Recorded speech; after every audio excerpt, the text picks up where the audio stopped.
Making headlines tonight, Kenya's president arrives in Barbados for an official visit. Stepped up efforts to improve the way business is conducted in Barbados. Classic chooses his prize for winning the Pickety Crop title. And coming up in sports, Shade Sealy just misses out on a bronze at the Pan Am Games. Broadcasting from our studios in the Pine St. Michael, this is CBC News Night, starting now.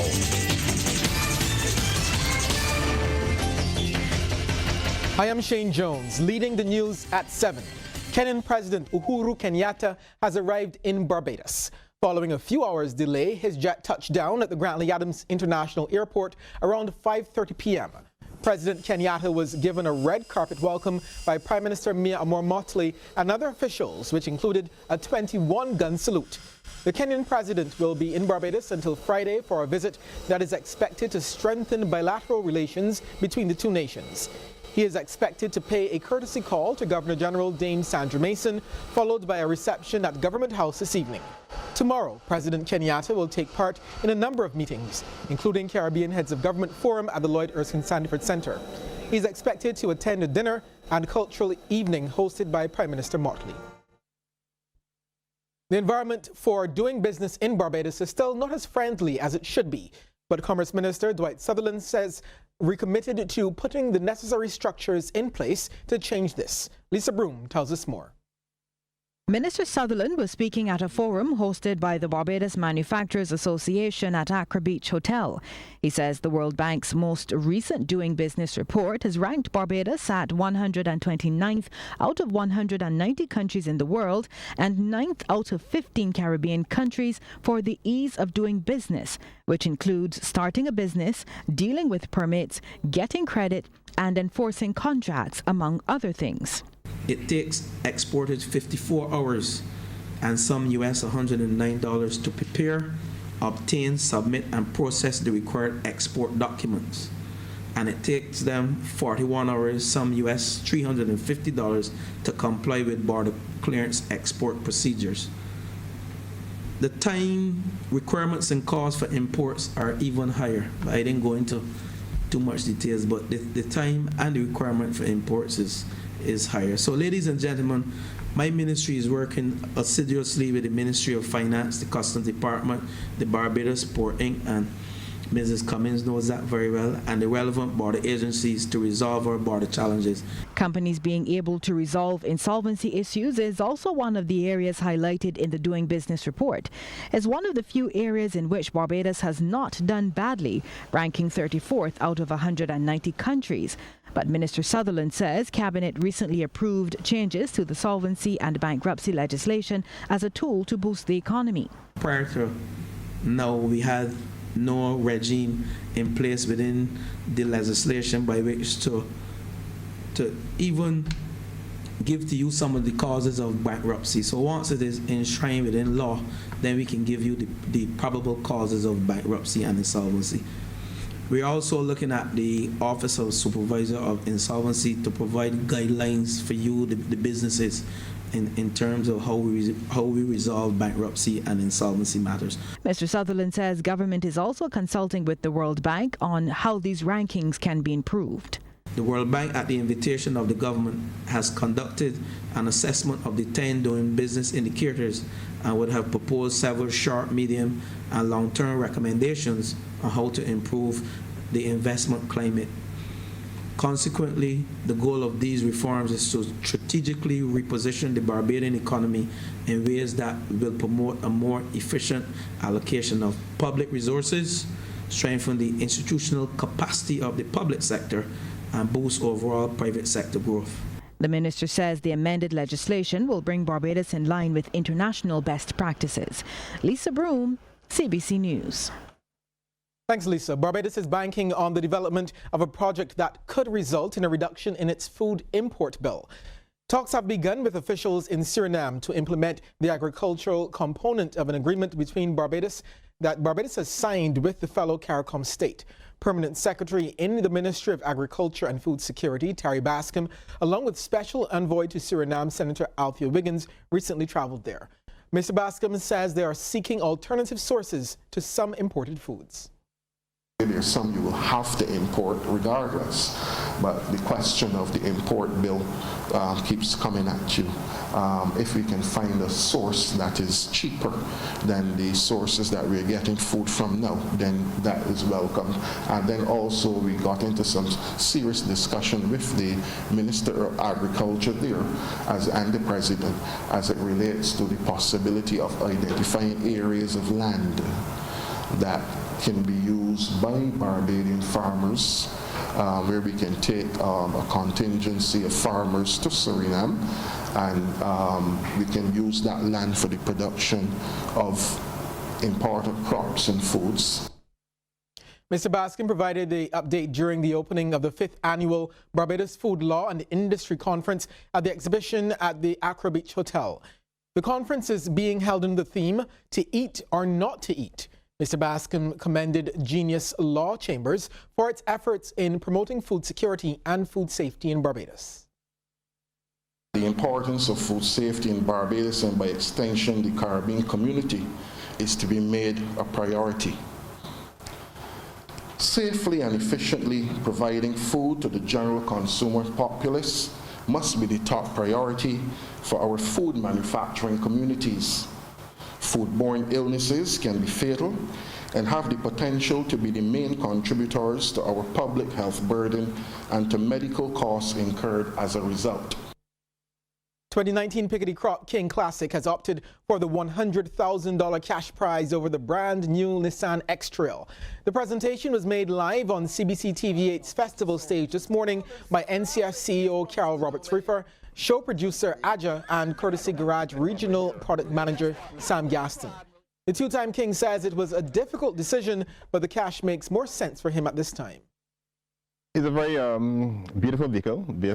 Yes. Very tempting. I want to thank Courtesy Garage for donating this vehicle for the Calypso Monarch. But at this moment, I have to go with the cash. It's more pragmatic and makes more sense at this time in my life. But I still want to at least acknowledge the fact that it's a beautiful vehicle, and we got to thank the sponsor for donating. Congrats again, Classic. NCF CEO Carol Roberts-Reefer has hailed the new one-song format as a success. This really was a very closely followed and in the best way tense competition. Oh, yes. One song, so yes. You better bring your A game, and all of the Calypsonians did, and the patrons on the night proved that we're onto something good and something creative with this competition, because we hadn't seen numbers at Kensington like that for a final. I totally agree. Members of the disabled community are being encouraged to compete in one of Barbados' prominent singing competitions. It is the Richard Stoute contest. That event has been responsible for producing some of Barbados' well-known entertainers, including Edwin Yearwood, Marsville, and more recently, Trinity Clark.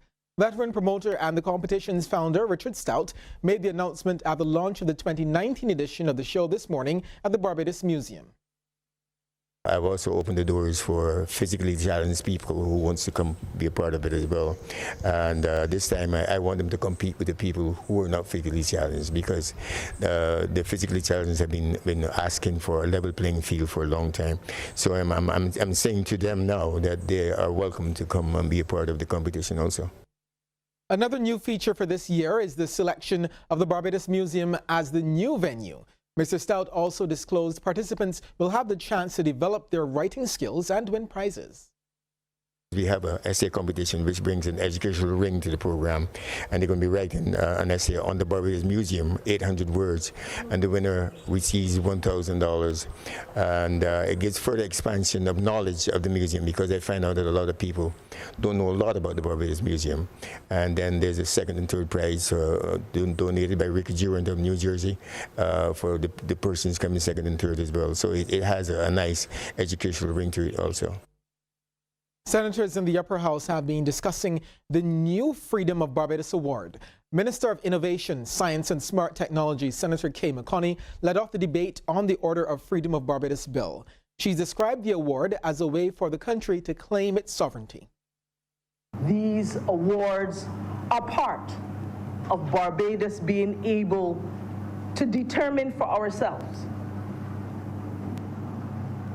in a very real and final way how we will award, who we will award, and to be able to do so with an independent sense of identity and self. Senator McConney notes that no more than 3 Dame, Knight, or Freedom of Barbados awards will be conferred in any given year to maintain the prestige of the distinction. She says the Freedom of Barbados Award may also be conferred on non-Barbadians. A person who's not a citizen of Barbados, who has made a contribution to Barbados, or is a head of state or government in recognition of an event or national significance, can also be considered for these awards. The Order of the Freedom of Barbados bill also has the support of opposition Senator Crystal Drakes. This bill, the Order of Freedom of Barbados, starts to recognize that persons that look like yourself have the dignity to be honored by you. It doesn't have to come from somewhere else, but it can come from a reflection of yourself and understanding the contribution that that person has made towards a society that we live in. And my hope is that this award never becomes a form of tokenism. Independent Senator Reverend John Rogers believes there are some Barbadians who should posthumously be conferred with the Order of the Freedom of Barbados Award. He gave the example of Israel Lovell, who played a significant role in the 1937 riots. Could the Freedom of Barbados Award be given posthumously to persons like that, who would have made a significant contribution to the development of where we are, but there are so many of them that we do not want to create a plethora of national heroes, but here is something that is indigenous, here is something that we as a people have recognized, that these people have made a significant contribution to the development of what Barbados is. Checking in with our regional neighbors now, criminals in Trinidad and Tobago are making life difficult for legitimate fishermen. Gangsters are reportedly masking themselves as fishermen and using fishing facilities to carry out nefarious acts. We hear more from CNC3 TV.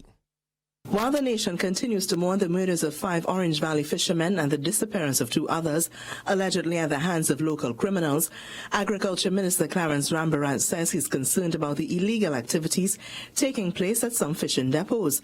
The minister says while safety concerns are valid, he says there has been an increase in criminal activities at some of the government-constructed fishing facilities in different parts of the country. We have people who are bona fide fishermen, but we also have criminals operating out of those facilities, and they create problems to the bona fide fisher folk. And national security, the police, they're all aware of it. They try to address it. I continue to work with my colleague to address it, but the fisher folk also have a responsibility to ensure that any criminal activity in the areas where they work gets reported to the Trinidad and Tobago Police Service. Minister Rambarant's comments come in the wake of an attack on Orange Valley fishermen 2 weeks ago. The bodies of 5 of the men washed ashore, but the search for the remaining 2 fishermen was called off on Friday.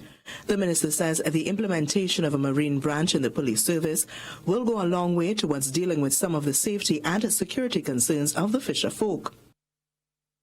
Guyana has described reports in sections of the media regarding Haitians moving freely to the country as xenophobic. As we hear in this NCN report, the Minister of Citizenship says stories about Haitians being smuggled into Georgetown are just rumors. Contrary to rumors about Haitians being smuggled, trafficked, or otherwise brought to Guyana, Minister of Citizenship Winston Felix made it clear that they are arriving at their own free will. In fact, he noted that Haitians are among the larger amount of immigrants arriving in Guyana. In an interview with the Public Information and Press Service Unit of the Ministry of the Presidency, Minister Felix said figures between January and July 2019 show that Haitians were arriving and departing without interference, except for a few who were denied entry. In other words, we have a total immigration records, 8,476. Arrivals, 48 refused leave to land. Those who departed amounted to 1,170, while the media record shows arrival 8,602, departures 13. It is important that we set the record straight so that the correct figures must be at all times available for public consumption. In the Bahamas, the brother of a cabinet minister was among 3 people shot and killed over the weekend. On the heels of the latest killings, the deputy prime minister says crime is still unacceptably high. We hear more from our news.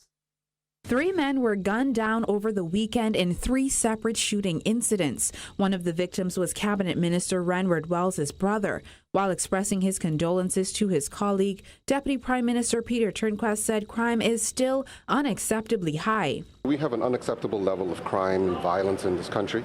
Though the trend has been coming down, as long as there is one person who is losing their life to senseless violence, it's one too many. Officers on Tuesday reported that a man was shot shortly after 1 a.m. on Bahama Avenue. That killing came 48 hours after 2 separate shootings claimed the lives of 2 men on Sunday. Around 3 p.m. Sunday, a gunman shot and killed a man off East Street. Just 12 hours before that shooting, an assailant shot Cabrillo Wells multiple times in Ridgeland Park. Wells, who is the brother of Cabinet Minister Renward Wells, was pronounced dead at the scene. I had an opportunity to speak to my colleague and to offer my condolences, but whether it's a cabinet minister or anybody else, there's no difference.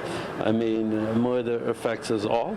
Dame said while one murder is one too many, the numbers are reflecting that they are moving in the right direction and will have a record-breaking year of low crime statistics.